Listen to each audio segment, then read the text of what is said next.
Andyan po yung unos, nandyan ang bagyo. Marami na naman sa ating mapipinsalaan. Masasaktan siguro, sana'y wag na. Pero hindi dun tapos ang kwento ng Diyos. Dahil sa bandang huli, ang Diyos ang mananaig. Ang Diyos ang magtatagumpay. At ang tagumpay niya ay para sa atin.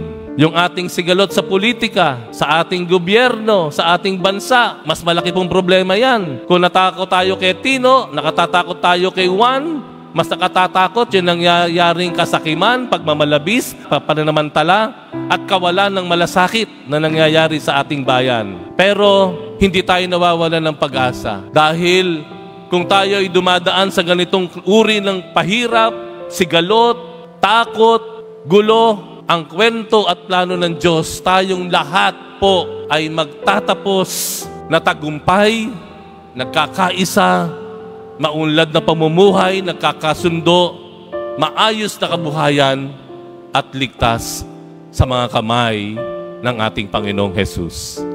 Amen.